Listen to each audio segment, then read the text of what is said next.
এই যে ভাই, আপনারা এইভাবে মেয়েটাকে কেন তুলে নিয়ে যাচ্ছেন? প্লিজ মেয়েটাকে ছেড়ে দিন, এভাবে একটা মেয়েকে তুলে নিয়ে যেতে পারেন না। তোর সাহস তো কম না, তুই আমাদের কাজে বাধা দিস। তুই জানিস না আমরা আরাফাতের লোকজন, তবু তুই সাহস করে কেন সামনে আসলি? টুকাইয়ের বাচ্চা, টুকাই, যা এখান থেকে, নাহলে এখানে মেরে পুঁতে রাখবো। প্লিজ আপনি আমাকে বাঁচান, ওরা আমাকে তুলে নিয়ে যাচ্ছে। এই তোরা আমাকে ছেড়ে দে, আমি তোদের কোনো ক্ষতি করেছি কি? আমি তোদের কোনো ক্ষতি করিনি, তবুও কেন তুলে নিয়ে যাচ্ছিস? তোরা এই মেয়েটাকে তুলে নিয়ে যেতে পারবি না, শুধু শুধু টানা হিচড়া করে মেয়েটাকে কষ্ট দিস না। চুপচাপ এখান থেকে চলে যা। তোর সাহস তো কম না, তুই টুকা হয়ে আমাদের মুখের উপর কথা বলছিস, আমাদেরকে ধমক দিয়ে কথা বলছিস। এই ওকে বুঝিয়ে দে রে, আমরা কে, মেরে হাত পা ভেঙে দে, যেন সামান্য হাঁটতেও না পারি। আমাকে কোনো কিছু করতে আসলে তোদের কয়েকবার জন্ম নিতে হবে। তোদেরকে ভালো করে বললাম, কথাটা শুনলি না, তাই এখন অন্য ব্যবস্থা করতে হবে। তখনই আকাশ ছেলেটা ওদেরকে মারতে লাগলো। আর এদিকে নুসরাত মেয়েটা আকাশের মারামারি দেখে হতভম্ব হয়ে গেছে, কারণ একটা টোকাইয়ের শরীরের এত শক্তি আসে কি করে? তারপর আবার সে একজন নামকরা টোকাই, আর নামকরা টোকাই হয়ে সে একটা মেয়ের এসব কাজে সাহায্য করছে। মেয়েটা নীরব দৃষ্টিতে আকাশের দিকে তাকিয়ে আছে, আর আকাশ ওদেরকে মেরে ভাগিয়ে দিল। আর ওরা চলে যাওয়ার পরে আকাশ তখন মেয়েটার কাছে আসে। মেয়েটার কাছে আসার পরে তখন আকাশ মেয়েটাকে বলতে লাগলো, এই শহরটা ভালো না, তাই একা একা চলাচল করবেন না পরের থেকে। আর টোকাইদের প্রতি সম্মান দেখে সত্যি আমি অনেক বেশি মুগ্ধ হলাম। আপনার কথাবার্তা এবং ফাইটিং দেখে মনে হচ্ছে আপনি আসলেই টোকাই নন, কারণ টোকাইরা এত শুদ্ধভাবে কথা বলতে পারে না। এত স্মার্টলি কথা বলতে পারে শুধুমাত্র আমাদের মতো শিক্ষিত সমাজের মানুষ, তাও আবার সুশিক্ষায় শিক্ষিত। মানুষ কখন কী রূপ ধারণ করে সেটা আসলে কেউই বলতে পারবে না। হয়তো আমিও কোনো মুখোশের আড়ালে আছি। আপনাকে এত কিছু চিন্তা করতে হবে না। আপনিও বাসায় চলে যান। আমার ব্যাপারে আপনার এত না জানলেও চলবে। আর আশা করি এই ব্যাপারটা কাউকে বলবেন না। ঠিক আছে, বলবো না, কিন্তু আপনার পরিচয়টা যে আমার জানার ইচ্ছে করছে, কারণ আপনি আমার এত বড় উপকার করলেন। আপনার পরিচয় না জানলে আমার অনেকটা আফসোস থেকে যাবে। সময় হলে পরিচয়টা না হয় জেনে নেবেন। তাছাড়া আমি প্রতিদিন এই শহরের প্রতিটা জায়গায় টোকাই, তাই যে কোনো সময় দেখা হতে পারে, কোনো সমস্যা নেই। আর একজন টোকাইয়ের সঙ্গে কথা বলে তার পরিচয় জানতেন, এটা কি অনেক বেশি হয়ে যায় না? ঠিক আছে, আমি তাহলে বাসায় গেলাম। তবে আপনার পরিচয়টা আমি খুব তাড়াতাড়ি মনে হয় পেয়ে যাব। আপনাকে আমার অন্যরকম মানুষ মনে হয়েছে। আপনার কথাগুলো কেমন যেন রহস্যজনক। কথা শোনার পরে আকাশ খানিকটা হেসে দেয়। আর হেসে দেওয়ার পরে এদিকে নুসরাত আকাশকে বিদায় দিয়ে চলে গেল। নুসরাতের কেন জানি বারবার আকাশের কথাগুলোই মনে হচ্ছিল। কেন আকাশকে দেখে তার এমনটা মনে হচ্ছে? আকাশকে দেখে খুব কাছের মনে হয়েছে। আর সে যে টোকাই এটা সবাই বিশ্বাস করলেও নুসরাত এটা কখনোই বিশ্বাস করেনি, কারণ নুসরাত একজন সাংবাদিক, আর একজন সাংবাদিকের চোখ এড়ানোটা খুব সহজ কাজ নয়। তবে সে টোকাইয়ের ছদ্মবেশে আছে এটা 100% ঠিক, কিন্তু তার আসল পরিচয়টা নুসরাতের জানার আগ্রহ তুমুল বেড়েই চলেছে। নুসরাত এসব কথা ভাবতে ভাবতে সে চলে আসলো বাসায়। আসার পরে সে ল্যাপটপ নিয়ে আরাফাতের গ্যাংস্টার সম্পর্কে লিখতে শুরু করলো, কারণ মানুষকে জানানোর প্রয়োজন যে আরাফাতের কর্মকাণ্ড মানুষকে যদি না জানানো হয় তাহলে মানুষ কিভাবে জানবে? আরাফাতের বিরুদ্ধে কথা বলার জন্য একজনকে ভীষণ দরকার, কারণ এই আরাফাতকে আরো অনেকজন, আরো অনেক মাফিয়া তাকে সাহায্য করছে। এভাবে পুরো দেশটা শেষ যাবে কিছুদিনের মধ্যেই। সবাই আরাফাতের ব্যাপারে নিউজ করতে অনেক বেশি ভয় পায়, কিন্তু নুসরাত অদম্য সাহস নিয়ে আজকে আরাফাতের নামে নিউজ করতে বসে পড়ল। আগে নিউজটা ভালোভাবে তৈরি করবে, পত্রিকায় ছড়ানো হবে, তারপর মানুষের রিয়াকশন দেখে বাকি পদক্ষেপ নেওয়া হবে। এসব কিছু ভেবেই নুসরাত কাজ করতে থাকে। এদিকে আকাশ বাসায় চলে আসলো, অনেক বড় একটি বাসা, আর সে বাসার মধ্যে একাই থাকে। আপন বলতে সে একাই, কিন্তু তার সিকিউরিটি কাজের লোক অনেক রয়েছে। বাড়িটার প্রতিটি কোনায় কোনায় বিদেশি জিনিসপত্র দিয়ে সাজানো আছে। বাড়িটা যেন এক স্বপ্নের রাজ্য। বাড়িটার মধ্যে যে প্রথম প্রবেশ করবেন, সে প্রথম প্রবেশ করতেই তার মাথা ঘুরে যাবে, কারণ এত দামি দামি জিনিসপত্র হয়তো কখনোই কেউ দেখেনি।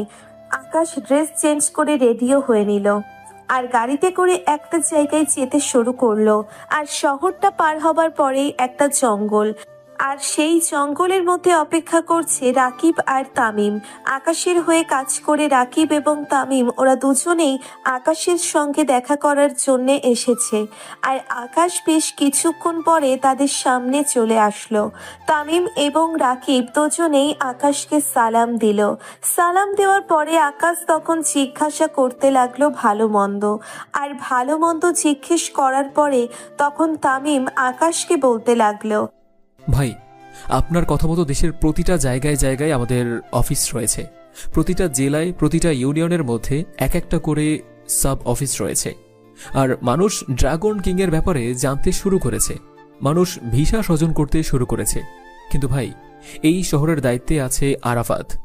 আর এই আরাফাত দেশের বিভিন্ন জায়গায় তার ব্যবসা বাড়ানোর জন্য চিন্তা ভাবনা করছে। এমনকি প্রত্যেকটা ভার্সিটি কলেজের মধ্যেও তার সমস্ত ব্যবসা চালিয়ে যাবে। বিশেষ করে ভার্সিটি আর কলেজের ভিতরে সে ড্রাগসের সাপ্লাই করবে, এরকমটাই শোনা যাচ্ছে। এটা 2-3 দিনের মধ্যেই হয়ে যাবে। শোন, তুই খোঁজ নিবি কোন কোন ভার্সিটিতে কোন কোন কলেজে আরাফাত ড্রাগসের সাপ্লাই দিয়ে থাকবে, আর আরাফাতের হয়ে কারা কারা ওই ভার্সিটি এবং কলেজে কাজ করবে। এটা হলো তোর এই শহরের কাজ, আর বাকিটা তো আমি আছি, কোনো সমস্যা নেই। ভাই, আমাকে যে দায়িত্বটা দিয়েছিলেন আমি সমস্ত কিছু কমপ্লিট করে ফেলেছি। আর রফিক চৌধুরীর সঙ্গে একবার দেখা করার প্রয়োজন ছিল মনে হয়। আপনাকে সালাম দিয়েছিল, আপনি কি দেখা করবেন? আমি এখনই তার সঙ্গে দেখা করতে যাব। রাকিব, তোকে যে যে কাজ দিয়েছি এগুলো তুই ভালোভাবে করবি, আর প্রতিটা সাব অফিসে প্রতিদিন খোঁজ খবর নিবি। তাদেরকে যে দায়িত্বটা দেওয়া হয়েছিল সকলকে ভালোভাবে পালন করতে বলবি, কোনো ভুল যেন না হয়। আর এখন থেকে প্রতিটা জায়গায় আরও লোক বাড়াতে হবে, তাই এখন থেকে যারা যারা কাজ করতে চাইবে আমার দলের হয়ে তাদের সবাইকে নিয়ে নিবি, আর সমস্ত কাজ বুঝিয়ে দিবি কি কি করতে হবে। ঠিক আছে ভাই, চলুন তাহলে আমরা রফিক চৌধুরীর সঙ্গে দেখা করে আসি। রফিক চৌধুরী আপনাকে প্রায় অনেক দিন ধরেই বলছিল দেখা করার জন্য। তবে ভাই, একটা সত্যি কথা বলতে, আপনাকে কিন্তু ওই ছদ্মবেশে বেশ ভালোই লাগছিল। আমি দেখে বেশ আনন্দ পেয়েছিলাম। সিরিয়াস কথার মাঝে যে তোদের ফাইজলামো করতে হয়, এই স্বভাবটা তোদের আর কখনোই গেল না। চুপচাপ ওঠ, আর কথা বলিস না। এমনিতেই আজকে অন্যরকম ঝামেলা হয়ে গেছে। কি ভাই, আমাদেরকে কি বলা যাবে না? আপনার কি ঝামেলা হয়েছে দেখি আমরা কোনো সলভ করতে পারি কিনা। আর এমন কোনো কাজ নেই যেটা আমরা করতে পারবো না। সাংবাদিক নুসরাত জাহানকে ভালোভাবে ফলো করবি। মেয়েটা আমার মনের দাগ কেটে গেছে রে, কারণ মেয়েটার এত সাবলীল ভাষায় কথা বলে, এত সুন্দর চেহারা আমি এর আগে কখনোই দেখিনি। যাক, আলহামদুলিল্লাহ, এতদিন পরে ভাইয়া আপনি একটা আমাদেরকে সুখবর দিলেন। আমি এটা সবাইকে জানিয়ে দেব, আর সবাই শোনার পরে অনেক খুশি হয়ে যাবে। আর আপনি কোনো চিন্তা করবেন না, আমাদের ভাবির কোনো ক্ষতি হতেই দেব না। আমরা সব সময় তার খেয়াল রাখবো। এমনকি আমি কালকে থেকে ওনার পিছনে 2 জন লোক রেখে দেব, 24 ঘন্টা ওনার পিছনে থাকবে। হয়েছে, আর কথা বলতে হবে না। এখন তাড়াতাড়ি করে গাড়ি ড্রাইভ কর, আর সামনে দেখে তারপর চালান, না হলে তো পুরো নদীতে নামিয়ে দিবি। এইভাবে টুকটাক কথা বলার পরে তারা মন্ত্রীর বাসার সামনে চলে আসলো। এই রফিক চৌধুরী শুধুমাত্র মন্ত্রী হয়েছে একমাত্র আকাশের জন্যে, কারণ সে ছিল সামান্য একজন মেয়র। আর মেয়র থেকে ধাপে ধাপে এসে মন্ত্রী পর্যন্ত এসেছে, সমস্ত অবদান হলো আকাশের। আকাশ এবং মন্ত্রী হলো দুজনেই বন্ধুর মতো, যদিও তাদের বয়সটা অনেক তফাৎ, কিন্তু মন্ত্রী নিজেই আকাশকে তার বন্ধুর মতোই মনে করে। এই পৃথিবীতে যদি মন্ত্রী একজনকে বিশ্বাস করে, সেটা হলো একমাত্র আকাশ চৌধুরী ওরফে ড্রাগন মাফিয়া কিং। মন্ত্রী আকাশকে দেখে বসার জন্য বলল, আর তখন আকাশ সবার সামনে পা তুলে বসে পড়ল। এটা আকাশের নিত্যদিনের একটা কাজ, এটা নিয়ে মানুষের কোনো মাথা ব্যথা নেই। আকাশের যেমন ইচ্ছে তেমনই আকাশ বুঝতে পারবে। আর তখন আকাশ মন্ত্রী সাহেবকে বলতে লাগলো, মন্ত্রী সাহেব, আপনি জানেন আমি আপনাকে অনেক বেশি পছন্দ করি, কিন্তু তার মানে এই না আপনি কোনো একটা অন্যায় করবেন সেটা আমি মেনে নিব। আপনি আরাফাতের ছোট ভাইকে কেন খুন করেছেন? ও শুধুমাত্র আমার টার্গেট। এই আমার টার্গেটের দিকে কেউ হাত দিতে পারবে না। আকাশ, তুমি জানো না ওই কুত্তার বাচ্চা আমার মেয়েটাকে বিরক্ত করতো ভার্সিটিতে যাওয়া আসার সময়, আর একদিন আমার চোখের সামনে পড়ে যায়। তারপর সহ্য করতে না পেরে তাকে দুনিয়া থেকে সরিয়ে দেই, আর এটাকে সরিয়ে দেওয়ার পরে আরাফাতের অনেক ক্ষতি হয়েছে, আর এখন পাগলের মতো হয়ে গেছে। আপনার মেয়ে আছে, এটা আজকে প্রথম শুনলাম। আচ্ছা, সেটা কোনো কথা নয়। আপনার মেয়েকে বিরক্ত করে দেখে আপনি তাকে খুন করে ফেলবেন? বিরক্ত থেকেই যদি একটা মানুষকে খুন করে ফেলেন, তাহলে তো সমস্যাটা অন্য জায়গায় ঘুরপাক খাবে। আপনি কি মনে করেছেন এখন আরাফাত আপনার মেয়েটাকে ছেড়ে দেবে? কখনোই না। সবসময় মাথা গরম করে কাজ করলে হয় না। আসলে আকাশ, আমি কি বলবো বুঝতে পারছি না। প্লিজ তুমি আমাকে একটু বাঁচাও। যদি একবার মিডিয়াতে এই খবরটা চলে আসে তাহলে কিন্তু অনেক খারাপ অবস্থা হয়ে যাবে। আমি কি করবো আসলেই বুঝতে পারছিলাম না। এখন হয় ভুল করে ফেলেছি, আমি জানি এটা থেকে তুমি ছাড়া আমাকে বাঁচাতেই পারবে না। আমি আপনাকে একবার না কয়েকবার বলেছি এসব কাজের আগে আমার সঙ্গে আপনি কথা বলবেন, কিন্তু আপনি নিজে নিজে করতে গিয়েছেন। এখন যদি খবরটা মিডিয়াতে আসে, আপনার মন্ত্রী থেকে তো সোজা পথে বসিয়ে দেবে লোকজন। লোকজন অবশ্যই জানে আরাফাত এবং ছোট ভাইয়ের ব্যাপারে, কিন্তু যদিও আমি আইন নিজের হাতে তুলে নিয়েছি, কিন্তু এখন কি করব বলো? এরকম শয়তানের বেঁচে থাকার কোনো অধিকার নেই। ও কত কত মেয়ের সর্বনাশ করেছে সেটা হিসাবের বাইরে। আর ও নিজেও ট্র্যাকের ব্যবসা করে, আরাফাত যেটা বলে সে সেটাই করে। সবসময় মাথা গরম করে চলাফেরা করলে এরকম পরিস্থিতিতে পড়তে হয়, ঠিক আছে? আপনি কোনো চিন্তা করবেন না, আপনার গলার কাটা আমি নামিয়ে দেব, কোনো সমস্যা নেই। তবে এখন আমার কাজের কথায় আসি। যাক, আমি তোমার কথা শুনে একটু নিশ্চিত হলাম, কারণ আমি এতক্ষণ ভয় পেয়েছিলাম। আর এটা ভরসা রাখছিলাম যে কেউ কারো বা না পারুক, একমাত্র আকাশই পারবে আমাকে এখান থেকে রক্ষা করার জন্য। তামিম মন্ত্রী সাহেবকে এই প্রজেক্টের ব্যাপারে ভালোভাবে খুলে বল। আর এই যে মন্ত্রী সাহেবের সঙ্গে তোরা কি করিস? তোরা থাকতে মন্ত্রী সাহেব এত বড় ভুল কি করে করতে পারলো? তোরা এটা কি করলি একবার আমাকে জানাতে পারলি না? এই কথা শোনার পরে সবাই মাথা নিচু করে ফেলেছে, কারণ ওরা খুব ভালোভাবেই জানে আকাশ যদি একবার রেগে যায় তাহলে সবার অবস্থা খারাপ করে দেবে। তাই সবাই আকাশের উপর কোনো কথা বলে না। তারপর তামিম আকাশের প্রজেক্ট নিয়ে আলোচনা করতে লাগলো, আর এদিকে আকাশ মোবাইল টিপছে। মন্ত্রী সাহেবকে সবকিছু বুঝিয়ে বলার পরে মন্ত্রী সাহেব আকাশের দিকে তাকায়, আর তখন আকাশকে মন্ত্রী সাহেব বলতে লাগলো, এখন আমাকে কি করতে হবে সেটা বলো, আমি সবকিছুই করব। আর তুমি অবশ্যই জানো যে তুমি কোনো কিছু একটা বললে সেটা আমি করি। মন্ত্রী সাহেবের প্রজেক্ট চালু করতে আমার প্রায় 10,000 কোটি টাকা প্রয়োজন। এই 10,000 কোটি টাকা আপনাকে দিতে হবে না। আপনি শুধু আরাফাতের সঙ্গে যারা যারা কানেক্টেড আছে আর যারা অবৈধ ব্যবসা করে তাদের একটা লিস্ট আমাকে দেবেন। তাদের ঠিকানা সহ আমি জানি এটা আপনার কাছে আছে, আপনি দিতে পারবেন। আমার এক্ষুনি এটা চাই। টুকটাক তো সবাই একটু দুর্নীতি করে থাকে, আর এগুলো তথ্য আমার কাছে আছে।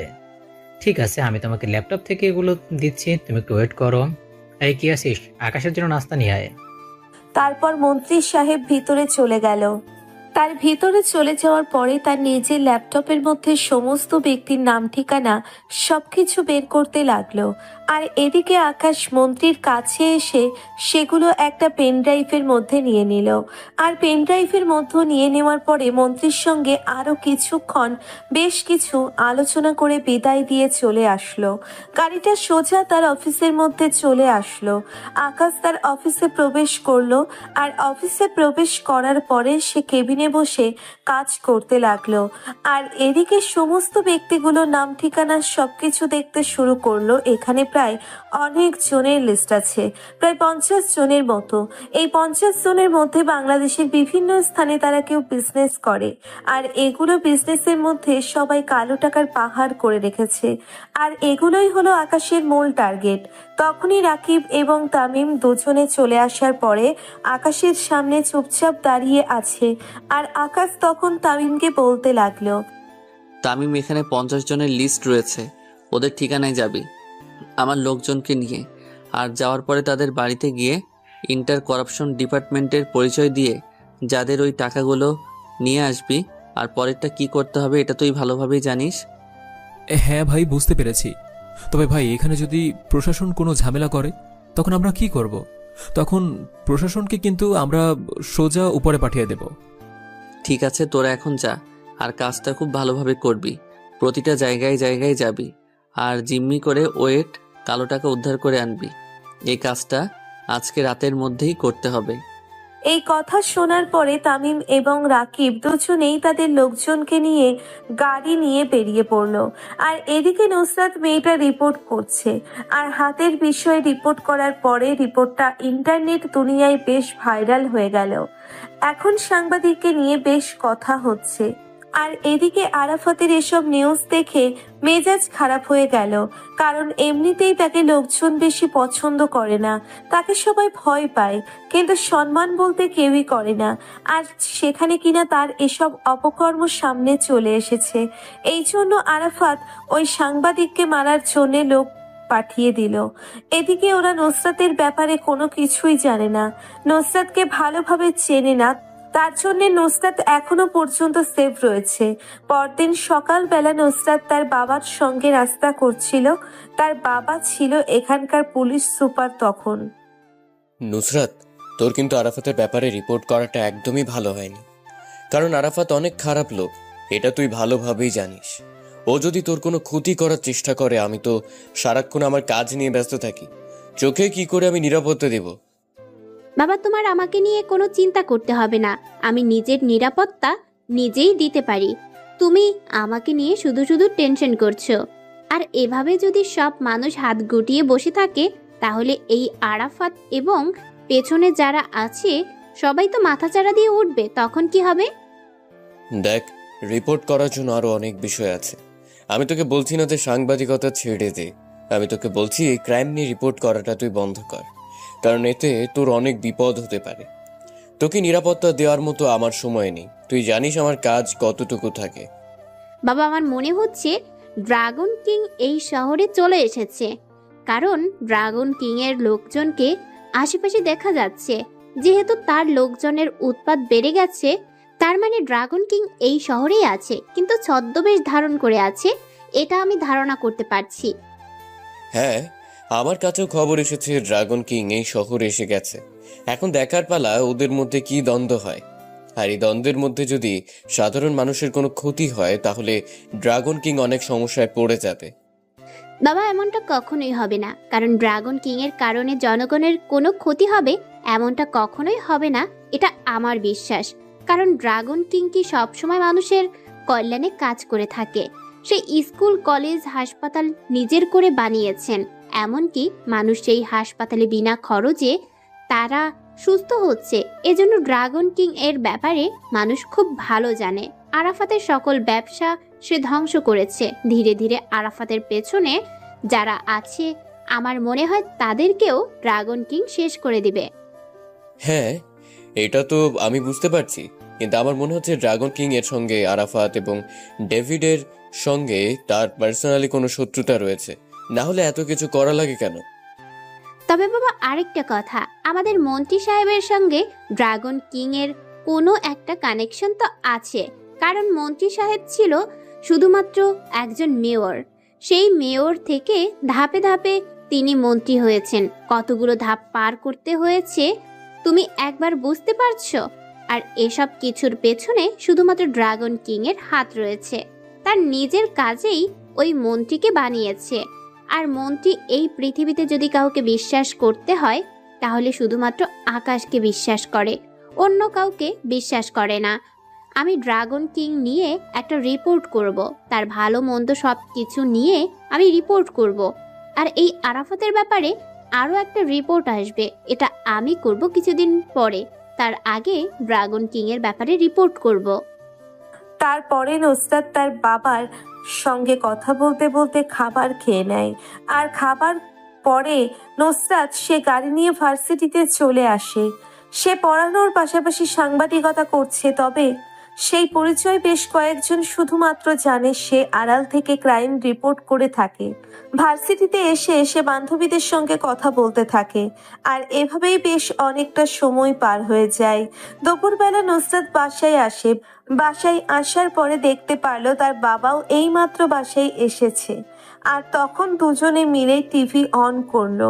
আর টিভি অন করার পরে একটা ব্রেকিং নিউজ হচ্ছে। আর সেই ব্রেকিং নিউজ দেখে নুসরাত এবং তার বাবার চোখ কপালে উঠে গেছে। সাংবাদিক বলছে, এইমাত্র পাওয়া খবরে জানা গেছে প্রায় 50 জন শিল্পপতির বাড়ি থেকে 20 কোটি টাকা আত্মসাৎ করেছে ইনকাম ট্যাক্সের পরিচয় দেয়া কয়েকজন দুষ্কৃতিকারী। যেহেতু সেগুলো অবৈধ টাকা, সেহেতু তারা এখন পর্যন্ত পুলিশকে জানায়নি। তবে ধারণা করছে এই টাকাগুলো আরাফাত নিয়েছে। এখন এই আরাফাতের পেছনে কারা কারা আছে সেগুলোকে কি খুঁজে বের করতে পারবে পুলিশ ডিপার্টমেন্ট? নুসরাত, দেখেছিস এই আরাফাত দিনের পর দিন কি করে যাচ্ছে? 20 কোটি টাকা আত্মসাৎ করে ফেলেছে সে। এটা কি আদৌ সম্ভব? আর ইনকাম ট্যাক্সের পরিচয় দিয়ে ওরা কোনোভাবেই বুঝতে পারলো না যে ওরা আসলে নকল। বাবা, তুমি কি মনে করেছো এই টাকাগুলো আরাফাত নিয়েছে? আরাফাত নিয়ে তার বস ডেভিডকে দিয়েছে? কখনোই না, এরকমটা কখনোই হতে পারে না। আরাফাতের এত দুঃসাহস হয়ে যায়নি যে এরকমটা করতে পারবে। এগুলো শুধুমাত্র ওই ড্রাগন কিং আকাশকে দ্বারাই সম্ভব। আকাশ ছাড়া এই কাজ কেউ করতে পারে না। তুই কিভাবে শিওর হলি যে এই কাজটা আকাশ করেছে? এমনটা নাও হতে পারে। আর আকাশের কি টাকা পয়সার কোনো অভাব পড়েছে যে সে এরকম একটা নিচু মানের কাজ করবে? বাবা, তুমি এটাকে নিচু মানের কাজ বলছো? আর যেহেতু সেগুলো অবৈধ টাকা, এগুলো আত্মসাৎ করাটা খুব সহজ, কারণ পুলিশকে কেউ ইনফর্ম করবে না, আমাদের কোনো দৌড়াদৌড়ি করতে হবে না। আর এগুলো কোনো নিচু কাজ নয়, এটা করেছে অনেক বড় একটা কাজ। 20 কোটি টাকা, ভাবতে পারছো তুমি? ঠিক আছে, আমি থানায় গেলাম। শোন, তুই কিন্তু আমার কথা ছাড়া বাসা থেকে একদম বের হবি না, কারণ এই শহরের অবস্থাটা খুবই খারাপ। একদিকে ড্রাগনের লোকজন আর একদিকে আরাফাতের লোকজন, তার পেছনে আছে ডেভিড। ওরা অনেক ভয়ঙ্কর। তোর যদি কোনো কিছু হয়ে যায় তাহলে আমি কি নিয়ে বাঁচবো? তুই আমাদের একমাত্র মেয়ে, আর তোকে ছাড়া আমি আর তোর মা কিভাবে বেঁচে থাকবো? বাবা, তোমার সময় হয়ে গেছে, তুমি এখন অফিসে যাও। আর আমাকে নিয়ে এত টেনশন করতে হবে না। বলেছি না, আমাকে নিয়ে টেনশন করার মতো নতুন একটা মানুষ পেয়ে গেছি আমি। নুসরাত কথা বলার পরে সঙ্গে সঙ্গে দৌড়ে পালিয়ে গেল, কারণ সে কি বলেছে সে নিজেও জানে না। আসলে মুখ ফসকে বেরিয়ে গেল। এদিকে আকাশ সমস্ত টাকার সামনে বসে আছে আর মুচকি মুচকি হেসেই যাচ্ছে। আর নিউজটা দেখে আকাশ সত্যিই অনেক খুশি হয়েছে, কারণ এটাই আকাশ চেয়েছিল। তখন রাকিব আকাশের কাছে আসে। রাকিব আকাশকে কাছে আসার পরে বলতে লাগলো, ভাই, নতুন একটা রিপোর্টার এসেছে, ক্রাইম নিয়ে বেশ ভালোই রিপোর্ট করে। আরাফাতের ব্যাপারে ভালোই রিপোর্ট করেছে, বেশ ভালো সাড়া পেয়ে গেছে উনি। কিন্তু আমার মনে হয় না আরাফাতের লোকজন ওই মেয়েটাকে বাঁচতে দেবে। ওই মেয়েটা হলো পুলিশ সুপারের একমাত্র মেয়ে। হ্যাঁ, এটাই তোদের ভাবি, আর তোদের ভাবিকে খুব ভালোভাবে খেয়াল রাখতে হবে। আর শোন, আমি এখন বের হচ্ছি। এখন প্রতিটা জায়গায় জায়গায় আমার অফিস থাকবে। এটা কাজ শুরু করে দেয়। তামিম, তুই রাকিবকে নিয়ে কাজটা শুরু কর তাড়াতাড়ি। আকাশ এই কথা বলার পরে সেখান থেকে বেরিয়ে গেল। আর আকাশ ছদ্মবেশে আবারও টোকাইয়ের মতো রেডি হয়ে নিল। আর টোকাইয়ের মতো রেডি হয়ে নেবার পরে আকাশ রাস্তা দিয়ে হেঁটে চলছিল। আর হঠাৎ করেই আকাশের সামনে একটি গাড়ি এসে থামলো। আর গাড়ি থেকে নুসরাত নেমে আসলো। নুসরাতকে দেখে আকাশ মনে মনে একটা মুচকি হাসি দিল। তারপরে নুসরাত নেমে আসার পরে আকাশকে জিজ্ঞাসা করলো, আপনার সঙ্গে আমার কিছু কথা আছে, চলুন গাড়িতে উঠুন। আপনার সঙ্গে বেশ গুরুত্বপূর্ণ কথা রয়েছে আমার। আপনার সঙ্গে তো আমার কোনো কথা নেই, আর আপনার সঙ্গে তো আমার কোনো দরকার নেই। আপনি একজন সাংবাদিক, আর সাংবাদিকের সঙ্গে আমার কোনো কথা থাকতে পারে না। আমি সামান্য একজন টোকাই। সবার চোখ ফাঁকি দিতে পারলেও আমার চোখ কখনো ফাঁকি দিতে পারবে না ড্রাগন মাফিয়া কিং। তাই এখনো বলছি, গাড়িতে উঠে বসুন। তোমার সঙ্গে আমার কিছু কথা আছে। যদি না ওঠো তাহলে কিন্তু আমি এখানেই তোমার ছদ্মবেশ খুলে দিব। এটা কিন্তু ঠিক হচ্ছে না। আপনি আমার ব্যাপারে এসব কি বলছেন? আমি সামান্য একজন টোকাই। টোকাইদের সঙ্গে এত ভালোভাবে কথা বলার কি দরকার? আমরা সবসময় অবহেলিত। কে অবহেলিত আর কে ড্রাগন মাফিয়া কিং এটা আপনি আমার সাথে গেলেই বুঝতে পারবেন। তাই এখন আমি ভালো মতো বলছি, উঠে পড়েন গাড়িতে, না হলে কিন্তু অনেক সমস্যা হয়ে যাবে। আপনার রাস্তার লোকজন দেখবে আপনাকে। আকাশ কোনো উপায় না পাওয়ার পরে আকাশ গাড়িতে উঠে পড়লো। আর গাড়িতে উঠে পড়ার পরে গাড়িটা সোজা যেতে শুরু করলো। এটা একটা পার্কের মধ্যে এসে থামলো। আর গাড়িটা রেখে আকাশ নুসরাতের পাশাপাশি হেঁটে চলেছে। আর পার্কে যত লোকজন ছিল সবাই আকাশের দিকে তাকিয়েছিল। আর তখন নুসরাত তার হাতে একটা ব্যাগ দেয়। আর ব্যাগটা দেওয়ার পরে নুসরাত বলল, এভাবে আমার পাশে বসে থাকতে দেখলে মানুষ অনেক কিছুই বলবে এবং কি সন্দেহ করা শুরু করে দেবে। এখানে শার্ট প্যান্ট রাখা আছে, আপনি ওখানে গিয়ে চেঞ্জ করে আসেন। আকাশ হাত থেকে ব্যাগটা নেওয়ার পরে ওয়াশরুমে এসে ড্রেস চেঞ্জ করে আবারও নুসরাতের পাশে এসে বসলো। আর নুসরাতের পাশে বসার পরে নুসরাত কিছুক্ষণ চুপচাপ ছিল। আর তখন নুসরাত আকাশকে জিজ্ঞেস করতে লাগলো, দিনের পর দিন মানুষের কল্যাণে কাজ করে গেছেন, সেটা ভালো কথা, কিন্তু এভাবে যে কাউকে আপনি হত্যা করবেন এর রাইট আপনাকে কে দিয়েছে? এ দায়িত্ব আপনাকে কেউ দেয়নি। আমি কি করব না করব সেটা সম্পূর্ণ আমার বিষয়ে। আর আমি শুধুমাত্র একজন টোকাই, আর টোকাই কখনো কিছু মানুষের কল্যাণে কাজ করতে পারে না। আপনি ভুল ভাবছেন। আপনি সাংবাদিক, তারপর আবার মেয়ে। আপনারা এরকমটাই করবেন এটাই আমার জানা ছিল।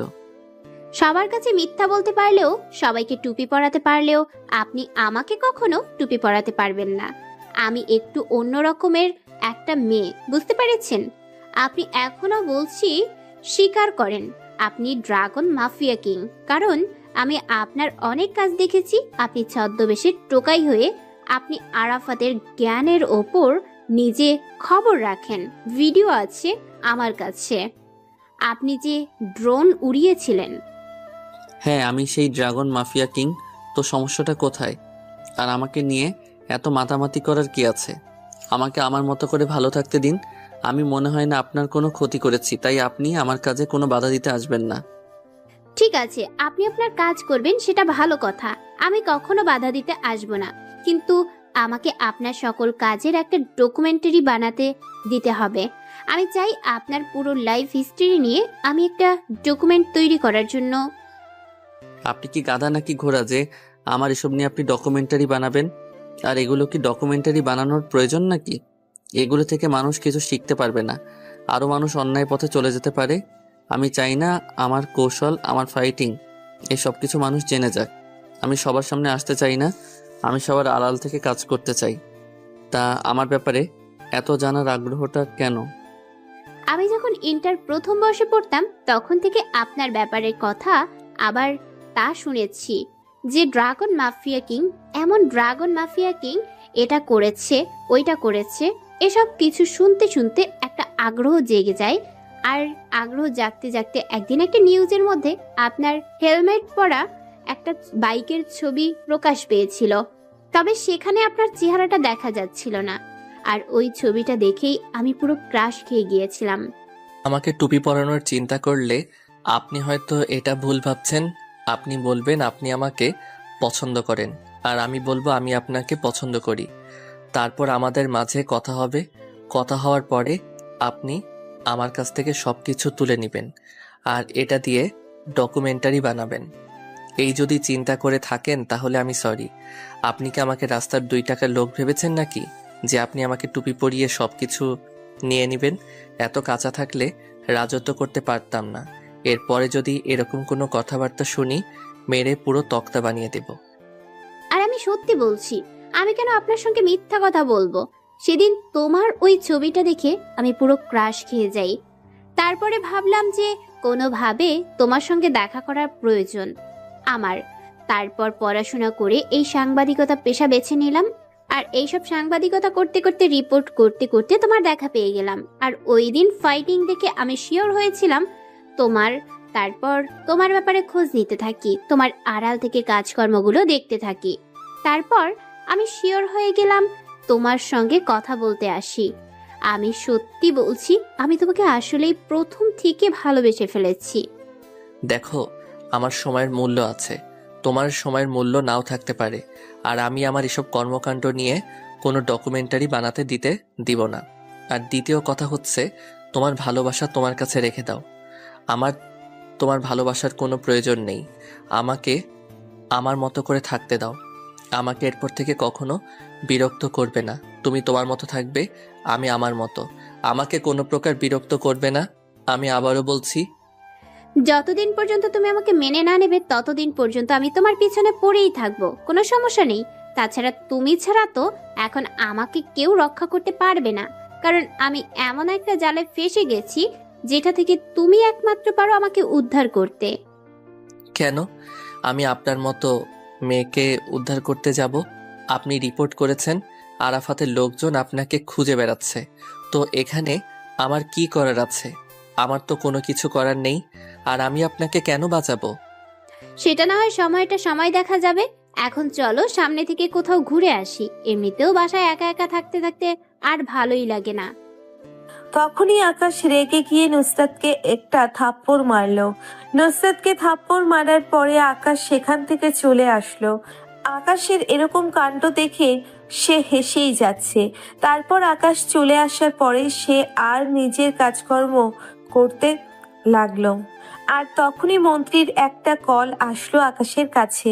মন্ত্রীর কলটা রিসিভ করার পরে মন্ত্রী ওপাশ থেকে আকাশকে বলতে লাগলো, তোমার সমস্ত কাজ কমপ্লিট হয়ে গেছে। এখন তুমি সমস্ত অফিসে যাওয়ার পরে সবার সঙ্গে দেখা করবে। সবাই তোমাকে দেখার জন্য অধীর আগ্রহে বসে আছেন, আর তোমার সবকিছু বুঝিয়ে দিতে হবে সবাইকে। আমার মনে হয় তুমি নিজে গেলেই ভালো হবে। ঠিক আছে মন্ত্রী সাহেব, আমি আপনার সঙ্গে পরে কথা বলছি।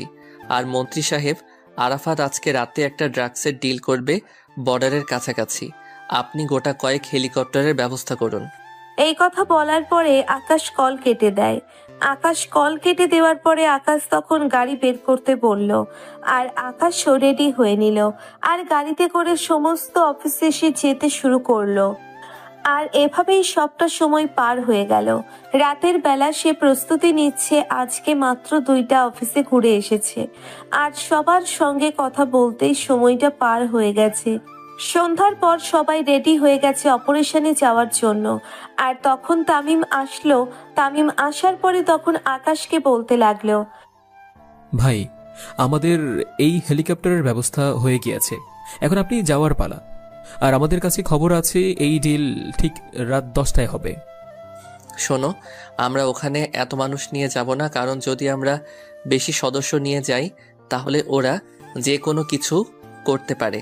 আমাদের যা করতে হবে অল্প লোকজনের মধ্যেই শেষ করে ফেলতে হবে। আর আমরা যদিও হেলিকপ্টারে করে যাব, হেলিকপ্টারে করে যাওয়ার পরে আমরা তাদের থেকে 5 কিলোমিটার আগে নেমে পড়ব। নেমে পড়ার পরে আমরা হেঁটে হেঁটে সেখানে পৌঁছাবো। আর খুবই পাহাড়ি এলাকা, দুর্গম এলাকা, ওখানে যে কোনো কিছু হতে পারে। আর আমার সঙ্গে মোট 10 জন যাবি। তোরা আর বাকিরা অফিসে থাকবে, কারণ যদি কোনোভাবেই এই খবরটা লিক হয়ে যায় আরাফাতের কাছে, তাহলে ও যে কোনো সময় এই অফিসে অ্যাটাক করতে পারে। তার জন্য বাকিরা এখানে থাকবে। আর কোনো সমস্যা হলে আমাকে জানাবি। ঠিক আছে ভাই, আমি তাহলে অফিস থেকে গেলাম। আর শামীম, তুই ভাইয়ের সঙ্গে তাহলে বর্ডারের কাছে চলে যা। ভাই, যে কোনো কিছু হলে আপনাকে ইনফর্ম করব, কোনো সমস্যা নেই। রাকিব, তুই একটু সাবধানে থাকবি, কারণ আরাফাতের লোকজন তোকে পাগলের মতো খুঁজে বেড়াচ্ছে। তাই কোনো অপারেশন করার আগে, কোনো ফায়ার করার আগে আমাকে একবার জানাবি, ওরা যেন কোনো কিছু বুঝতে না পারে এই বিষয়টা। ভাই, আমার উপর আপনি বিশ্বাস রাখতে পারেন। আমি জীবন দিয়ে হলেও আপনার এই সম্পদগুলোর রক্ষা করব। এগুলো আমরা সবাই মিলে তিলে তিলে গড়ে তুলেছি। আজকের আন্ডারওয়ার্ল্ডে আমাকে আর তামিমকে চিনে শুধুমাত্র আপনার কারণে। মানুষ সম্মান করে আপনার কারণে। আমরা আমাদের জীবন দিয়ে হলেও আপনার জীবন রক্ষা করব, সম্পদ রক্ষা করব। আকাশ তখন রাকিবের কাঁধে হাত রাখলো, তারপর সবাইকে রেডি হয়ে নিতে বলল। আর সবাই রেডি হয়ে নিল, আর 2টা হেলিকপ্টারে করে চলে গেল সেই জায়গায়। আর সেই জায়গায় আসার পরে হেলিকপ্টার থেকে কমান্ডো স্টাইল নিচে নেমে পড়লো। আর নেমে পড়ার পরে আকাশ হেঁটে যেতে লাগলো। আর দৌড়তে দৌড়তে বেশ সময় লেগে গেল ওখানটায় আসতে। আর ওখানটায় আসার পরে চারিদিকে অনেক সিকিউরিটি দাঁড়িয়ে আছে। আর সেখানে একটা ঘর রয়েছে, ছোট্ট একটা ঘর। আর এই ঘরের সামনেই একটা গাড়ি এসে থামলো। আর গাড়ি থেকে একজন লোক নেমে আসলো। লোকটার মুখটা ভালোভাবে দেখা যাচ্ছে না, অন্ধকারের ভিতর চলে গেল। আর আকাশ খুব ভালো করে এখন বুঝতে পারছে সিকিউরিটি যেহেতু এখানে আছে, তার মানে এখানে আরাফাত এবং তার সঙ্গে ডিল করার জন্য শেখ সাদি এসেছে দেখা করার জন্য, এবং তার সাথেই ডিলের জন্য কথা হবে। আকাশ কাঙ্ক্ষিত সময়ের জন্য অপেক্ষা করছে।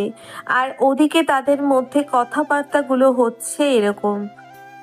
ড্রাগসের সাপ্লাই শহর থেকে কোনোভাবেই বের করতে পারছে না, কারণ এক হলো প্রশাসনের একটা ঝামেলা, আবার সবচেয়ে বড় ভয় এই আকাশকে নিয়ে। ও অনেক বেশি চালাক এবং চতুর, কোনো না কোনোভাবে এগুলোর খবর তার কাছে চলে যায়। সেই কোনো না কোনোভাবে এগুলো জেনে যায়, আর জেনে যাওয়ার পরে যা হবার তাই হয়। ব্রাজিলের চাপায় যদি 2-3 দিনের মধ্যে না যাওয়া হয়, তাহলে কিন্তু আমি ব্যবসা কিন্তু তোমার সঙ্গে করব না। আমি অন্য জায়গায় যাওয়ার চিন্তা ভাবনা করব। আর ডেভিড দেশে আসে না কেন? ডেভিড যদি দেশে আসে, তাহলেই তো ট্র্যাকের সাপ্লাই ভালোভাবে দিতে পারবে। আমার মনে হয় না তুমি আর কখনো টিকতে পারবে আকাশের কাছে। এরকমটা বলবেন না আপনি। আমার কাছ থেকে টাকা দিয়ে জিনিস নিয়ে যাবেন, তাহলে এত কথা বলার কি আছে? আর আমি কি করব না করব এটা আপনার কাছ থেকে আমার শিখতে হবে নাকি? যদি শিখতে হয় সেটা আপনি নিজে শিখুন। আপনি নিজে পারবেন আকাশকে মেরে ফেলার জন্য, আপনি পারবেন না? আমার তো আকাশের সঙ্গে কোনো সমস্যা নেই। আমি হচ্ছি ইন্ডিয়ান, আর আকাশ আমার ওপরে খুব ভালো জানে। আর সে যদি একবার জানতে পারে যে আমি তোমার সঙ্গে হাত মিলিয়ে এইসব কর্মকাণ্ড করেছি, তাহলে সে যে কোনোভাবে আমার ক্ষতি করতে পারে। তাহলে কেন শুধু শুধু আমি আমার নিজের ক্ষতিটা করতে যাব? তুমি আমাকে ড্রাগস দেবে, আমি তোমাকে টাকা দেব। জাস্ট আমাদের সম্পর্ক এইটুকুই, আর কোনো সম্পর্ক নেই। আপনি জানেন আপনি কার সঙ্গে কথা বলছেন? আপনি আরাফাত ভাইয়ার সঙ্গে কথা বলছেন। আপনি কথাটা মাথায় রাখবেন। আপনি এখন বাংলাদেশে আছেন, ইচ্ছা করলে এখানে আপনাকে মেরে দিতে পারি, কিন্তু মারবো না। আপনি অনেক কষ্ট করে এই পর্যন্ত এসেছেন, আর আমরা এমনিতেও কাউকে মারি না। এর চেয়ে ভালো দুজন মিলে কথা বলে কীভাবে আকাশকে শেষ করা যায়। এসব বড় বড় কথা বলবেন না আমাদের সামনে, আমরা অনেক পাকা খেলোয়াড়। ঠিক আছে, আর বড় বড় কথা বলার কোনো প্রয়োজন নেই। আমি এখন যেটা বলছি সেটা শোনো। তোমাদের আকাশকে আটক করতে হবে, আর আকাশকে আটক করার জন্য আমাদের সবাইকে একসঙ্গে বসে কাজ করতে হবে। আর আকাশ যদি জানতে পারে আমি তোমাদের সঙ্গে হাত মিলিয়েছি, সে তোমাদের আগে আমাকে আটক করবে। হ্যাঁ, সেটাই। তাই কোনোভাবেই এই বিষয়টা লিক করা যাবে না। আমি কালকে লন্ডনে যাব, আপনিও লন্ডনে চলে যাবেন। আর বাংলাদেশে কোনোভাবেই মিটিং করা যাবে না, কারণ বাংলাদেশে যদি ডেভিড আসে তাহলে আমাদের বসের অনেক সমস্যা হয়ে যাবে। ঠিক আছে, আমি কালকের ফ্লাইটে লন্ডনে চলে যাচ্ছি, তুমিও লন্ডনে চলে যেও। আর ওখানেই আমরা একটা মিটিং করব। আর ওখানে বেশ কয়েকজন মাফিয়া থাকবে, আর সবাই মিলে সিদ্ধান্ত নেব কিভাবে আকাশকে শেষ করে ফেলা যায়। আর আকাশকে শেষ করতে পারলেই পুরো বাংলাদেশ তোমাদের আর আমিও টাকার পাহাড় করতে পারবো। আমার কোনো সমস্যা হবে না। ঠিক আছে, আর এর মধ্যে যদি আমি পারি ড্রাগসের সাপ্লাই বের করার জন্য, তাহলে দিয়ে দেব। আর যদি না পারি তাহলে তো আর কিছু করার নেই। তবে আমার মনে হচ্ছে আমি ট্রাকের সাপ্লাই 2-3 দিনের মধ্যেই পাঠিয়ে দিতে পারবো। আপনি পেয়ে যাবেন, কোনো সমস্যা নেই। এই মন্ত্রীকেও আমাকে ভালোভাবে দেখতে হবে, কারণ এই মন্ত্রী আকাশের কাছে সাহায্য নিয়েই সে আমার ভাইকে খুন করেছে। আর আকাশের কারণেই এই মন্ত্রী এখনো পর্যন্ত বেঁচে আছে, না হলে এই মন্ত্রীকে আমি কবে মেরে দিতাম। ঠিক আছে, তাহলে আজকের মিটিংয়ে এই পর্যন্তই শেষ, কারণ ওইখানেই বেশি থাকা ঠিক হবে না আমাদের জন্য। অনেক রিস্ক হয়ে যাবে, যে কোনো সময় আকাশ আটক করতে পারে। এটা যদি খবর লিক হয়ে যায়, তাহলে এটা করলে আমরা সবাই এখানেই মারা পড়ব, সব কিছু ধুলোর সঙ্গে মিশে যাবে। হঠাৎ করেই এই চারদিক থেকে আকাশের লোকজন গুলি করতে থাকে। আর আকাশের লোকজন গুলি করতে করতে তাদের যত সিকিউরিটি ছিল, যত ছেলে ছিল, সবাই আকাশের লোকজনের কাছে মারা গেল। আর তখন হঠাৎ করে দেখতে পারলো শেখ সাদী সেখান থেকে বেরিয়ে গাড়িতে উঠে পড়েছে। আর গাড়িতে ওঠার সময় আকাশ যখনই ফায়ার করতে যাবে তখনই পাশে একজনকে দেখে দূর থেকে অবাক হয়ে যায়।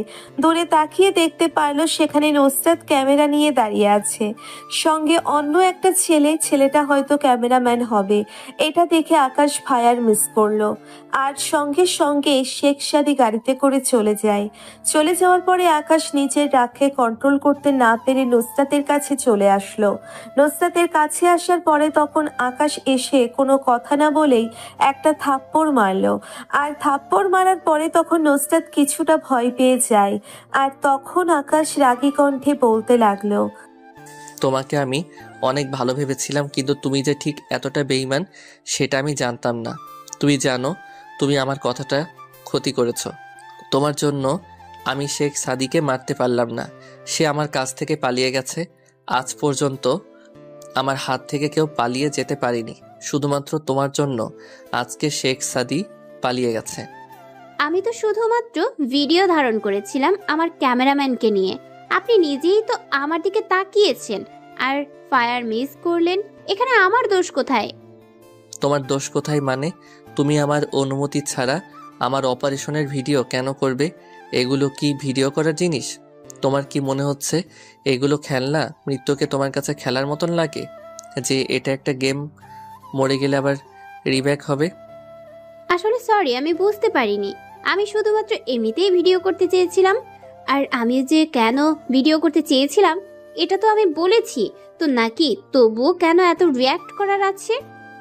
তুমি আমার অনেক ক্ষতি করে ফেলেছো। আচ্ছা, তুমি এখানে কেন আসলে? আর এই ঠিকানা তোমাকে কে দিয়েছে? তুমি এই খবর কিভাবে পেয়েছো যে আমি এখানে আসব আর ওদেরকে অ্যাটাক করব? আসলে আমার পেছনে যারা প্রতিদিন গার্ড দিত, আমাকে ফলো করত, তাদের কাছে আমি খবরটা নিয়েছি। ওরা বিশ্বাস করে আমাকে বলে দিয়েছে। আর যেহেতু আমি তাদের ভাবি, তাই তারা বলে দিয়েছে। আর আমি সেই অনুযায়ী এখানে চলে এসেছি আমার ক্যামেরাম্যানকে নিয়ে। তারপর আমি গাড়িতে উঠে পড়লাম। আর গাড়িতে উঠে পড়ার পরে গাড়িটা চলতে শুরু করলো। সেই সময় আরাফাত নিজেও পালিয়ে গেছে। আমি ফিরছিলাম, মেজাজ পুরো নষ্ট হয়ে গেছে। আর তখন তামিম পেছন থেকে আমাকে বলতে লাগলো, ভাই এখানে রাগ করার কি আছে? মেয়েটা হয়তো বুঝতে পারেনি। আর ওর কি আর আমাদের মতো জ্ঞান বুদ্ধি আছে? ও তো মনে করেছে যে শুধুমাত্র এটা একটা ডকুমেন্টারি, কিন্তু ও কি এত কিছু বুঝবে? আপনি শুধু শুধু ওনার ব্যাপারে রাগ করছেন। উনি অনেক ভালো একটা মেয়ে, আপনাকে আসলেই অনেক বেশি ভালোবাসে। তুই যদি আর একটা কথা বলিস তাহলে তোকে এখান থেকে ফেলে চলে যাব। মেজাজ খারাপ করিস না, চুপচাপ বসে থাক। আজ পর্যন্ত আমার হাত থেকে কেউ পালিয়ে যেতে পারিনি, কিন্তু এই শয়তানটার জন্য পালিয়ে গেছে। কিছু বলতেও পারছি না। ভাই আপনি নিজেও জানেন না যে আপনি মেয়েটাকে মনের অজান্তে ভালোবেসে ফেলেছেন। আপনি মেয়েটার সঙ্গে ভালোভাবে কথা বলেন, দেখবেন ও ভালোবাসা দিয়ে ভরিয়ে দিয়েছে। একথা শোনার পরে আকাশ আর কোনো কথা বলল না, কারণ এখানে তার কোনো কিছুই বলার নেই। তারপর আকাশ চলে আসলো তার বাসায়। আর এভাবেই রাতটা পার হয়ে গেল। পরদিন সকালবেলা আকাশও তার নিজের প্রাইভেট প্লেনে করে লন্ডনে চলে আসলো। আর লন্ডনে তার সাথে করে নিয়ে এসেছে রাকিবকে আর তামিমকে, দেশে রেখে এসেছে। আকাশ তার লন্ডনের অফিসে প্রবেশ করলো প্রায় অনেক দিন পরেই। লন্ডনে এসেছে আর এগুলো কাজ করতে করতে বেশ সময়টা পার হয়ে গেল। আর সন্ধ্যার সময় আকাশ সেই জায়গায় যেতে লাগলো যেখানে তাদের মিটিং হওয়ার কথা ছিল। আর বেশ কিছুক্ষণ ড্রাইভিং করার পরে সেই জায়গায় এসে পৌঁছলো। আর পৌঁছানোর পরে আকাশ দূর থেকে দাঁড়িয়ে আছে, ভিতরে কিভাবে প্রবেশ করবে সেটাই চিন্তা করছে। তারপরে অনেক কষ্ট করার পরে ছদ্মবেশে তাদের সিকিউরিটি গার্ড হয়ে ভিতরে প্রবেশ করলো। ভিতরে প্রবেশ করার পরে আকাশ ওদের মতো দাঁড়িয়ে আছে। আর আরাফাত, ডেভিড এবং বাকিরা সবাই মনে করছে এগুলো তারই বডিগার্ড। হঠাৎ করেই একটা গাড়ি এসে থামলো, আর গাড়িটা থেকে নেমে আসলো শেখ সাদী। শেখ সাদী গাড়িটা থেকে নেমে আসার পরে পিছনে গাড়ি থেকে আর একটা মেয়ে নিয়ে আসলো। মেয়েটাকে দেখে আকাশ চিনতে পারছে না, আর মেয়েটাকে রাকিব ভালোভাবেই চিনে ফেললো। এটা তো মন্ত্রীর একমাত্র মেয়ে, এখানে এসে কি করছে? আর রাকিব এটা আকাশকে বলতে লাগলো, ভাই আপনি তো কখনো মন্ত্রী সাহেবের মেয়েকে দেখেননি। এটাই হলো মন্ত্রী সাহেবের মেয়ে। কিন্তু এখানে কি করছে? রাফার তো এখানে আসার কোনো কথা নেই। কি বলিস তুই? আমি তো আমার নিজের চোখে বিশ্বাস করতে পারছি না। মন্ত্রীর মেয়ে রাফা তাদের সঙ্গে কাজ করে, আর সবাই যেহেতু তাকে সালাম দিচ্ছে, তার মানে সে এখানকার লিডার মন্ত্রী সাহেব ও বিপদের মুখে আছেন। তখন আকাশ তার মোবাইলটা বের করলো, আর মোবাইলটা বের করার পরে তামিমকে কল দিল। তামিমকে কল দিয়ে মন্ত্রীর বাসায় যেতে বলল। তামিম 10 মিনিটের মধ্যে মন্ত্রীর বাসায় পৌঁছে গেল। তারপর মন্ত্রীর কাছে ফোন দিল। মন্ত্রীর কাছে ফোন দেওয়ার পরে মন্ত্রীকে বলতে লাগলো, মন্ত্রী সাহেব, আপনি এই বাসায় আর থাকবেন না, আপনাকে আমার লোক নিয়ে যাচ্ছে। আপনি তামিমের সঙ্গে চলে যান। ওরা আপনাকে যেখানে নিয়ে যেতে চায় আপনি সেখানেই যাবেন। আপনার সামনে বিপদ, আমি আপনাকে এখন সবকিছু খুলে বলতে পারছি না। আরে আকাশ, তুমি এসব কি বলছো? আমাকে আবার কে কি করবে? আমার কি ক্ষমতা কম আছে নাকি? সবাই আমাকে অ্যাটাক করার আগে 10 বার চিন্তা করবে, কারণ আমার পেছনে তুমি আছো। তাহলে কে আমাকে অ্যাটাক করবে? মন্ত্রী সাহেব, আপনাকে অ্যাটাক করার কথা বলা হচ্ছে না, আপনাকে মেরে ফেলতে পারে। আপনি জানেন আপনার মেয়ে কোথায়? আপনার মেয়ে কি করে? ও কি আসলেই আপনার মেয়ে নাকি অন্য কেউ? আমার মেয়ে তো লন্ডনে পড়াশোনা করছে, দুদিন আগেই লন্ডনে গিয়েছে। কেন তুমি হঠাৎ করে আমার মেয়ের ব্যাপারে কথা বলছো কেন? আর কে আমাকে মারবে? মন্ত্রী সাহেব, আমি যদি ভুল না করি তাহলে আপনার মেয়েকে ওরা মেরে ফেলেছে, আর আপনার মেয়ের জায়গায় অন্য একটা মেয়ে প্লাস্টিক সার্জারি করে আপনার মেয়ের মতো চেহারা বানিয়েছে, আর চেহারা বানিয়ে এখন আপনার সব কিছু দখল করতে চাইছে এবং আপনাকে মারার প্ল্যান করছে। আপনি তামিমের সঙ্গে চলে যান। তখন আকাশ কল কেটে দেয়। আকাশ কল কেটে দেওয়ার পরে মন্ত্রী সাহেব তামিমের সঙ্গে চলে গেল।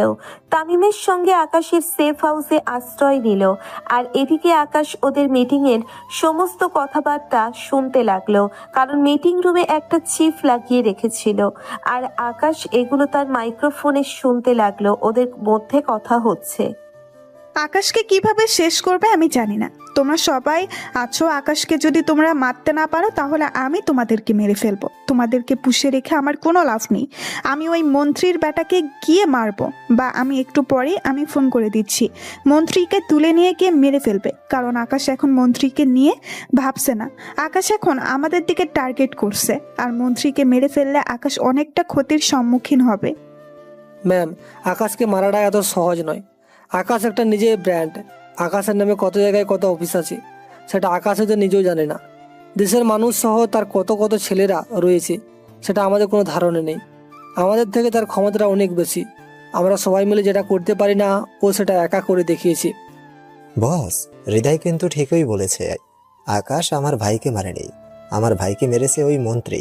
আর মন্ত্রীর সাহস হলো একমাত্র আকাশ। আকাশকে দিয়ে ওরা দুজনেই দুজনের পরিপূরক। কেউ দুজনকে আলাদা করতে পারবে না, যেমনটা রিলেশনের মধ্যে দেখা যায়। আর এর মধ্যে যদি এই পৃথিবীতে কাউকে বিশ্বাস করে থাকে, সেটা হলো একমাত্র আকাশ। আকাশকে ছাড়া সে অন্য কাউকে বিশ্বাস করে না, এমনকি নিজের প্রিয়কেও পর্যন্ত না। আচ্ছা, এখন এইসব কথা বাদ। আমার কাছে একটা অন্যরকম খবর আছে। আরফাতের নামে যে রিপোর্টটা করেছিলেন যে সাংবাদিক, তার নাম হচ্ছে নুসরাত চৌধুরী। তার বাবা হচ্ছেন পুলিশ সুপার। আর তার চেয়ে বড় কথা হচ্ছে সে আকাশকে ভালোবাসে। আর আমার মনে হয় আকাশও ওই মেয়েটাকে ভালোবাসে। তাহলে ওই মেয়েটাকে তুলে নিয়ে আসতে হবে। এখানে আর আমরা বাংলাদেশের কোনো কিছু করতে পারবো না, কারণ বাংলাদেশে কোনো কিছু করতে গেলে আকাশ আমাদেরকে সবচেয়ে বাধা হয়ে দাঁড়াবে। আকাশ আমাদেরকে কোনো কিছু করতে দিবে না। তাই বলছি, আমরা যা করার এই লন্ডনে থেকেই করব। যত লোকজন আছে সবাইকে লন্ডনে আসতে বলো। আর লন্ডনে যারা যারা আছে সবাইকে আমার সামনে দেখতে চাই। আমি আপনার লোকদেরকে ফোন করে দিয়েছি, এখনই ওরা গিয়ে নুসরাতকে তুলে নিয়ে আসবে। আর একবার লন্ডনে আসতে পারলেই আকাশ আর কোনো কিছু করতে পারবে না। আকাশের লন্ডনে ততটাও ক্ষমতা নেই আমাদেরকে আটকানোর মতো। আমরা যা করার এখান থেকেই করব। আকাশ নিশ্চয়ই ওই মেয়েটার জন্য এখানে আসবে। তোমরা যতটা সহজ মনে করছো ততটা সহজ হবে না, কারণ আকাশের লোকেরা কখনোই ওই মেয়েটাকে আনতে দেবে না। কারণ আকাশের লোকেরা সব সময় ওই মেয়েটাকে ফলো করে 24 ঘন্টা ওই মেয়েটার পাশে থাকে। তাই যা করার আমাদেরকে গোপনে বুদ্ধিতে কাজ করতে হবে। আর লন্ডনে নিয়ে আসা ততটা সহজ কাজ নয়। একে তো প্রশাসন থাকবে, তারপর আবার আকাশের লোকজন সব জায়গায় ছড়ানো আছে, যে কোনো কিছু করতে পারে। এয়ারপোর্টের ভেতরে প্রবেশ করতেই আমাদেরকে অনেক বাধা সম্মুখীন হতে হবে। তার চেয়ে ভালো আমরা বাংলাদেশে গিয়ে কাজটা করতে পারি। ম্যাম, শেখ সাদি কিন্তু ঠিক কথা বলেছে, কারণ আমাদেরকে লন্ডনে ওই মেয়েটাকে নিয়ে আসতে হলে অনেক বাধার সম্মুখীন হতে হবে। তার চেয়ে ভালো আমরা বাংলাদেশে গিয়ে আমরা ওই মেয়েটাকে কিডন্যাপ করে নিই। আর কিডন্যাপ করলেই আকাশ এমনিতেই সব কিছু ছেড়ে ছুড়ে দিয়ে ওই মেয়েটার জন্য আমাদের কাছে চলে আসবে। তারপর আমরা আকাশকে মেরে ফেলে পুরো বাংলাদেশের দায়িত্ব নিয়ে নেব আর পুরো বাংলাদেশের রাজত্ব করব।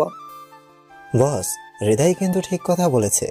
তবে আরেকটা কথা, আমরা যে আকাশের পুরো পরিবারকে শেষ করে দিয়েছি এটা কিন্তু আকাশ ভালোভাবেই জানে। আর এটার কারণেও আকাশ আমাদেরকে কি করবে সেটা আমরা ভালো করেই বুঝতে পারছি। তাই যা করার খুব সাবধানে এবং খুব তাড়াতাড়ি করতে হবে। বেশি দেরি করলে আমাদেরই লস হবে। আগে মন্ত্রীটাকে সরাতে হবে। আমি সবার কথা শুনেছি, আর সবার কথা শুনে আমি বুঝতে পারছি বিষয়টা ঠিক আছে। আমরা তাহলে আজকেই সন্ধ্যার ফ্ল্যাটে আমরা বাংলাদেশে ব্যাক করব। বাংলাদেশে ল্যান্ড করার আগে নুসরাতকে কিডন্যাপ করতে হবে। আগে যদি কোনোভাবেই জানতে পারে তাহলে নুসরাতকে তার নিজের জায়গায় নিয়ে যাবে। আর একবার যদি আকাশ তার নিজের আন্ডারে নিয়ে নেয় তাহলে কিন্তু অনেক কঠিন হয়ে যাবে। তাহলে আমরা কোনো কিছুই করতে পারবো না। এই কথা শোনার পরে আকাশ তাড়াতাড়ি করে নুসরাতের নাম্বারে কল দেয়। আর নুসরাতের নাম্বারে কল দেওয়ার পরে নুসরাত কলটা রিসিভ করলো। কলটা রিসিভ করার পরে বলল তামিমের সঙ্গে দেখা করার জন্যে বা তামিমের কাছে যাওয়ার জন্য, কিন্তু নুসরাত কোনোভাবেই রাজি হচ্ছে না। নুসরাত তখন আকাশকে বলতে লাগলো, তুমি তো আমাকে ভালোবাসো না, তাহলে তুমি কেন আমার বিপদে কথা বলছো? আমাকে নিয়ে তোমার কেন এত টেনশন করতে হবে না? আমি চাই না কেউ আমাকে নিয়ে টেনশন করুক। যাকে আমি এত বছর ধরে ভালোবাসলাম সে আমাকে বুঝতে পারলো না। তাহলে কেন তুমি আমাকে নিয়ে এত চিন্তা করছো? আমাকে নিয়ে তোমার কোনো চিন্তা করতে হবে না, শেষবার বলছি। আর কখনো আমাকে ফোন করবে না তুমি। তুমি একটু বুঝতে চেষ্টা করো, তোমার পাগলামিটা এখন আর মানায় না। তুমি অনেক বড় হয়েছো, তাছাড়া তুমি জানো তোমার সামনে অনেক অনেক বড় বিপদ অপেক্ষা করছে। তুমি আরাফাতের ব্যাপারে রিপোর্ট করে সকলকে জানিয়ে দিয়েছো, তারপর আবার আমার কারণে তোমাকে কেউ কিডন্যাপ করতে পারে। প্লিজ তুমি আমার গোডাউনে চলে যাও, আমি তামিমকে বলে দিচ্ছি। আমি কোথাও যাব না, আমি এখন ভার্সিটিতে আছি। আমি ভার্সিটিতে ক্লাস করব, আমার সামনে পরীক্ষা আছে ইয়ার চেঞ্জের। যদি ফেল করি তাহলে আমার ইয়ার চেঞ্জ হবে না, বাবা শুনলে টেনশন করবে। তাই তুমি বাবাকেও কোনো কিছু বলবে না। নুসরাত, তুমি একটু বুঝতে চেষ্টা করো, আমি এখন বাংলাদেশে নেই যে তোমার কাছে কি যাবার পরে তোমার রাগ ভাঙিয়ে তারপরে আমার আন্ডারে নিয়ে আসবো। আমি এখন লন্ডনে আছি। তুমি কি বুঝতে পারছো তুমি কতটা ভুল করছো? প্লিজ আমার সঙ্গে যা রাগ অভিমান আছে সেগুলো তুমি পরেও আমার সঙ্গে মেটাতে পারবে, কিন্তু আগে তো তুমি নিজেকে রক্ষা করো। কে বলেছিল আমার সঙ্গে এভাবে অপারেশনে যাওয়ার জন্য? কে বলেছিল এসব ব্যাপারে রিপোর্ট করার জন্য? আমি বলেছিলাম এগুলো রিপোর্ট করার পরেই কিন্তু এসব হয়েছে। তোমাকে চিনে নিয়েছে এখন ওরা। নুসরাত আকাশের কোনো কথাই না শুনে কল কেটে দেয়। আর কল কেটে দেওয়ার পরে আকাশের রাগ চরমে উঠে যায়, কারণ সে মনে হয় আর নুসরাতকে বাঁচাতে পারলো না। মেয়েটাকে আকাশ পছন্দ করে, মানে ভালোবাসে, কিন্তু তার যেসব কাজকর্ম করেছে সেগুলোর জন্য আকাশ মাঝে মাঝে অভিমান করে থাকে। কিন্তু প্রকৃতপক্ষে যেদিন মেয়েটাকে আকাশ প্রথম দেখেছিল সেদিন দেখার পরে মেয়েটার প্রেমে পড়ে গিয়েছিল। আকাশ এখন সেগুলো স্মৃতি মনে পড়ছে, কারণ আকাশ ভাবছে তাকে হয়তো আর বাঁচাতে পারলো না। আকাশ সে সময় ওই বাসা থেকে বেরিয়ে চলে আসে রাকিবকে নিয়ে এসে তাড়াতাড়ি করে বাংলাদেশ ব্যাক করলো। বাংলাদেশে ল্যান্ড করার পরে আকাশ এয়ারপোর্টে নামার পরে গাড়ি দিয়ে তাড়াতাড়ি করে তার গোডাউনে চলে আসলো রাত 2টার দিকে। গোডাউনে হঠাৎ করে আসতে দেখে তামিম অবাক হয়ে গেল। আর তামিম আকাশকে দেখে বলতে লাগলো, ভাই আপনি এখানে? আপনি তো বলেছেন আপনার আসতে আরো দেরি হবে, কয়েকদিন লেট করে তারপরে আসবেন ওখানে। আপনার অফিসিয়াল কিছু কাজ আছে ওখানে। আমাদের ম্যানেজার আমাকে কল করেছিল, অফিসের কি যেন কাজ বাকি আছে, আপনার যাওয়া লাগতো। আপনি হঠাৎ করে চলে আসলেন ভাই, কোনো সমস্যা হয়েছে নাকি? তামিম, অনেক বেশি কিছু ঘটে গেছে। তুই মন্ত্রী সাহেবকে কোথায় লুকিয়ে রেখেছিস? মন্ত্রী সাহেব কি এখনো ঠিক আছে? তুই কি শিওর? হ্যাঁ, মন্ত্রী সাহেব তো এখন সেফটি হাউসে আছে। আমার সঙ্গে বিকেলবেলা কথা হয়েছিল, বিকেলের পর থেকে আর কখনো কথা হয়নি। এখনো তো রাত 2টা বাজে, এখন কি ফোন দিব নাকি হয়তো ঘুমিয়ে গেছে? মন্ত্রীকে এবং নুসরাত ভাবিকে ওরা তুলে নিয়ে গেছে। সর্বনাশ হয়ে গেছে। ওরা এখন আকাশ ভাইকে নিয়ে ব্ল্যাকমেল করবে। জানি না কি হবে এখন। তামিম, আমার মাথা কাজ করছে না। আমি এখন কি করব? মেয়েটাকে অনেক বেশি ভালোবাসতাম। আমার আপন বলতে তেমন কেউই ছিল না, তোরা ছিলি। কিন্তু ভালোবাসার মানুষ বলতে কেউ ছিল না, আমাকে বোঝার মতো কেউ ছিল না। কে দেখে আমি বেশি অন্যরকম হয়ে গিয়েছিলাম ওর সাথে। জায়গায় অন্য কোনো মেয়ে হলে আমি সত্যিই তার সঙ্গে অন্য কিছু করতাম, মানে সহ্য করতাম না। ওর বিরক্তগুলো কখনোই, কিন্তু নুসরাতের বিরক্ত করাগুলো আমার অনেক বেশি ভালো লাগতো। তার জন্য কোনো কিছু বলতে চেয়েও বলতে পারিনি। হয়তো এটা ভালোবাসার টানে। তামিম, রাকিব, তোরা দুজনেই জানিস ওরা আমার মা বাবাকে মেরে ফেলেছে। আমি আমার মা বাবার প্রতিশোধ নেওয়ার জন্যই আমি আন্ডারওয়ার্ল্ডে জয়েন করেছি। আর এখন আমি আন্ডারওয়ার্ল্ডের মাফিয়া। মন্ত্রী সাহেব ছিল বাবার একমাত্র বন্ধু। মন্ত্রী সাহেব অনেক ভালো একজন লোক। ওনার মতো মানুষ দেশে থাকার প্রয়োজন। ওনার যদি কোনো কিছু হয়ে যায়, বাংলাদেশ অনেক বেশি ক্ষতির সম্মুখীন হবে। এই কথা বলার পরে তামিম তখন ল্যাপটপ নিয়ে আসলো সমস্ত তথ্য বের করার জন্য, ওরা কোথায় আছে সেগুলো জানার জন্য। আর হঠাৎ করেই ল্যাপটপটা ওপেন করতেই একটা মেসেজ চলে আসলো, ব্যাংক থেকে টাকা উধাও হয়ে গেছে। আর এটা আকাশের সামনে নিয়ে গেল। আকাশের সামনে নিয়ে যাওয়ার পরে দেখতে পারলো সেখানে 10টি টাকাও নেই। সমস্ত টাকা কোথায় যেন গায়েব হয়ে গেছে। এগুলো দেখার পরে আকাশ পুরোপুরি ভেঙে পড়েছে। আকাশ তামিমকে বলল, তামিম, এটাই হওয়ার বাকি ছিল। আমি যে টাকাগুলো ওই শিল্পপতি এবং অবৈধ ব্যক্তিদের কাছ থেকে নিয়ে এসেছিলাম, ভেবেছিলাম টাকাগুলো হাসপাতালের কাজে ব্যবহার করব। মানুষের টাকা মানুষের মাঝে ফিরিয়ে দেব, মানুষের সেবা করব। এই মানুষের টাকাগুলো ওরা নিয়ে গেছে। হঠাৎ করে আকাশের মোবাইলে একটা কল আসলো। আকাশের মোবাইলে কল আসার পরে আকাশ তাড়াতাড়ি করে কলটা রিসিভ করলো। কলটা রিসিভ করার পরে ওপাশ থেকে রাফা আকাশকে বলতে লাগলো, কি রে আকাশের বাচ্চা, এখন কেমন লাগছে? সবকিছু দেখে নিজের কাছের মানুষগুলো যখন এভাবে হারিয়ে যায় তখন কষ্ট কিরকম লাগে সেটা তোকে বোঝানোর জন্যই এটা করেছি। আর মানুষের কাছে এখন তুই অনেক বেশি ওয়ান্টেড হয়ে যাবি। প্রশাসন তোকে পাগলের মতো খুঁজে বেড়াবে এগুলোর জন্য। তুই ওদেরকে নিয়ে যাওয়ার পরে তুই অনেক বেশি অন্যায় করেছিস। আর মন্ত্রী সাহেবের কোনো কিছু করবি না। আর নুসরাতের দিকে তো একদম তাকাবি না। তুই তোর মতো শয়তানকে এই বাংলাদেশ থেকে উচ্ছেদ করব। তোদের সব কয়টাকে মেরে ফেলবো আমি। তোর মতো গুন্ডা মাস্তান আমার কোনো কিছুই করতে পারবে না। তুই জানিস আমি এখন আন্ডারওয়ার্ল্ডে জয়েন করব তোকে মেরে ফেলার কারণ। তুই যে পর্যন্ত থাকবি সেই পর্যন্ত আমি ঢুকতে পারবো না। এই আকাশ কাউকে ভয় পায় না। আমি জানি আমার চেয়ে বড় মাস্টার আন্ডারওয়ার্ল্ডের কিং কখনো কেউ হতেই পারবে না। আমার চেয়ে বড় মাস্তান কেউ নেই।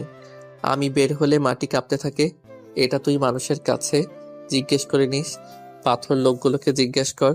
তোর প্রতিটা লোক আমার হাতে মার খেয়েছে, শুধুমাত্র তোর পার্টনারগুলো আমার হাতে মার খায়নি। এত কথা বলছিস কেন? তাহলে চলে আয় এই ঠিকানায়, এখনই আয়। তোর হাতে সময় মাত্র 20 মিনিটের। 20 মিনিটের মধ্যে এই ঠিকানায় চলে আয়। আর কোনো চালাকি করার চেষ্টা করবি না। যদি কাউকে নিয়ে আসিস, তোর লোকজনকে নিয়ে আসিস, তাহলে কিন্তু তোর নুসরাত এবং তোর মন্ত্রী সাহেব দুজনেই মারা যাবে। তখন তুই পুরো নিঃস্ব হয়ে যাবি। তোর পরিবারকে যেমন আমরা হত্যা করেছিলাম এইভাবে তাদেরকেও হত্যা করব। চলে আয়, টাইম স্টার্ট নাও। এই কথা বলার পরে রাফা কল কেটে দেয়। রাফা কল কেটে দেওয়ার পরে 10 মিনিটের মধ্যে আকাশ সবাইকে নিয়ে বেরিয়ে পড়ল। আর কিছুক্ষণ পরে পৌঁছে গেল। আকাশ সবাইকে বুঝিয়ে দিয়েছে কিভাবে কি করতে হবে। আকাশ গাড়িতে করে সেই জায়গার ভিতরে চলে গেল। আর রাফার লোকজন সবাইকে বলে দিল আকাশকে নিয়ে আসার জন্য। আর আকাশকে নিয়ে আসার জন্য 2টা লোক নিতে এসেছে, ঢাকা শহরের সঙ্গে চলে গেল। আর আকাশকে নিয়ে যাওয়া হলো গোডাউনের ভিতরে। গোডাউনের ভিতর নিয়ে যাওয়ার পর দেখতে পারলো সেখানে নুসরাতকে বেঁধে রাখা হয়েছে। নুসরাতকে মারতে মারতে মুখ দিয়ে রক্ত বের করে ফেলেছে। এর মন্ত্রী সাহেবের উপর অনেক অত্যাচার করা হচ্ছে। এসব কিছু দেখে আকাশ তখন বলতে লাগলো, তোর যত সমস্যা সবকিছু আমার সঙ্গে, কিন্তু ওরা কোনো ক্ষতি করেনি। তুই মন্ত্রীকে আর নুসরাতকে ছেড়ে দে, ওদের গায়ে আর একটা টোকা দিবি না তোরা। কেন রে, বুকের মধ্যে লাগে তাই না? ঠিক আমাদেরও লেগেছিল। তুই একটা করে সবাইকে মেরে ফেলেছিস, আমার কাছে মানুষগুলোকে মেরে ফেলেছিস, এমনকি আমার গার্লফ্রেন্ডকেও তৈরি রেহাই দিসনি তুই। ওকে মেরে ফেলেছিস, তোর বিন্দুমাত্র পরিমাণে মায়া দেওয়া নেই। তাহলে আমরা কেন মায়া দেওয়া করবো? হ্যাঁ, আমি বলছি তোদের সঙ্গে আমার সব ঝামেলা হয়েছে, তোরা আমাকে মার, আমাকে যা ইচ্ছা তাই কর, কিন্তু আমার কারণে অন্য মানুষগুলোকে কষ্ট দিস না। ওদের কষ্ট আমি সইতে পারবো না। প্লিজ নুসরাতকে ছেড়ে দে। কি বলিস তুই? নুসরাতকে ছেড়ে দেবো? মানে নুসরত তো এখন আমাদের কাছে একটা পণ্য। নুসরাতকে আমার অনেক বেশি পছন্দ হয়েছে। মেয়েটা এত ফিগার, মেয়েটার ফিগারগুলো না খেয়ে আমি তাকে ছেড়ে দিব? তুই এটা ভাবলি করে? মেয়েটাকে 2 দিন পরে এসে তার বাপ নিয়ে যাবে, কোনো সমস্যা নেই। তুই তো মারাই যাবি, আমরা সবাই মিলে এটাকে ভোগ করব। তুই নুসরাতের কথা ছেড়ে দে। নুসরাতকে তুই এমনিতেও পাবি না, কারণ আমার ছেলেরা সবাই মিলে একটু মজা নিতে চায়, তাই নুসরাতকে তাদের লাগবে, তাদের হাতে তুলে দে।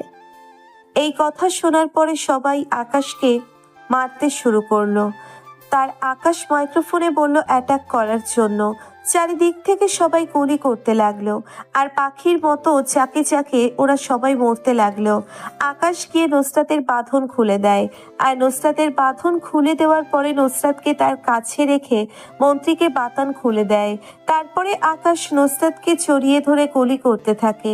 নুসরাত অনেক বেশি ভয় পেয়ে গেছে, আর আকাশ ওদেরকে গুলি করতে লাগলো। আর এভাবে প্রায় 30 মিনিট গুলি চলল। আর এদিকে সুযোগ মতো নুসরাত তার বাবাকে কল দেয় পুলিশ পাঠানোর জন্য। গুলি করতে করতে সবাইকে আকাশ মেরে ফেললো। শুধুমাত্র বেঁচে আছে আরাফাত এবং রাফা। ওদের দুজনকেই আকাশ দৌড়ে ধরে ফেললো। ধরে ফেলার পরে রাফাকে কোনো কথা ছাড়াই মেরে ফেললো। তারপর আরাফাতের সামনে আসলো। আরাফাতের সামনে আসার পরে তখন বলতে লাগলো, আরাফাত, তুই অনেক বেশি অন্যায় করে ফেলেছিস। তোর ভাইকে যেভাবে হত্যা করা হয়েছে তোকেও আমি সেভাবে হত্যা করব। আর শেখ সাদিকে মেরে দিয়েছি।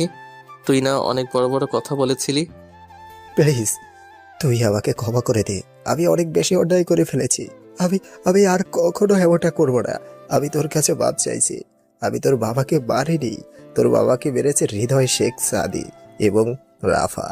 আমি কোনো কিছু করিনি, আমি জাস্ট ওদের সঙ্গে দাঁড়িয়েছিলাম। এটা ছাড়া আমার আর কোনো কিছু করার ছিল না, কারণ আমি যদি ওখানে না থাকতাম তাহলে ওরা আমাকে মেরে ফেলতো। আসলে ক্ষমতার লোভ ছিল আমার। প্লিজ তুই আমাকে ক্ষমা করে দে। আর কোনো কথা না শুনে আকাশ তাড়াতাড়ি করে পরপর অনেকগুলো গুলি করে দেয়। আর গুলি করার পরে ছটফট করতে করতে সেখানেই মারা গেল। আর সঙ্গে সঙ্গে নুসরাত এসে আকাশকে শক্ত করে জড়িয়ে ধরলো। আকাশকে জড়িয়ে ধরে কান্না করতে লাগলো, সাথে মাথায় হাত বুলিয়ে দিতে লাগলো। তখন নুসরাত আকাশকে বলতে লাগলো, আমি আমার নিজের জীবনের চেয়েও তোমাকে বেশি ভালোবাসি।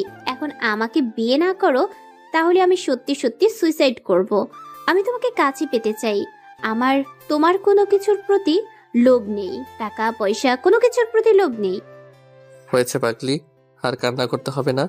আজকে আমরা বিয়ে করব ধুমধাম করে, কিন্তু এভাবে কান্না করলে তো আর বিয়ে করব না, কারণ আপনাকে অনেক খারাপ দেখা যায় কান্না করলে। তাহলে ভালো, কখন আমাকে ছেড়ে যাবে না। আমাকে তুমি থাপ্পড় মারো, যা ইচ্ছে তাই করো, কিন্তু কখন আমাকে দূরে সরিয়ে দিও না। আমি সবকিছু সহ্য করতে পারবো, কিন্তু আমার ভালোবাসার ভাগ আর তুমি চলে গেলে এটা সহ্য করতে পারবো না।